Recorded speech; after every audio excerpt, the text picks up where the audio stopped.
啲簿咁殘舊嘅，咩嚟㗎？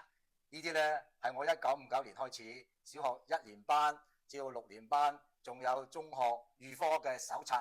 咁咪60幾年歷史，一齊睇下入邊係咩啊？哇！呢個呢就係50、60年前嘅小學嘅上課時間表啦，中文啦、英文啦、算術啦，仲有尺讀喎。爸爸，咩係尺讀啊？尺讀呢就係教你哋點樣寫信、輩分嘅稱呼啦。哇！1962年嘅學費5蚊雞咁平嘅，請假手續。喂，往新界探親你都要請假。好，睇下以前嘅小學有啲咩功課先。雜字2篇，第2課5次，哇都唔少喎。抄國語50到100。哇！愛我爸媽。好，睇下中學先。呢個成績表嚟喎，滿江紅嘅你有冇冧班啊？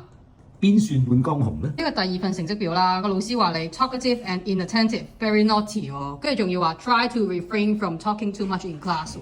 1970年你中5嘅時候俾人記小過喎 ，one demerit recorded for improper hairstyle，你啲頭髮犯規喎。你當時興啊嘛，嗱你睇下啦，我啲頭髮算唔算長啊？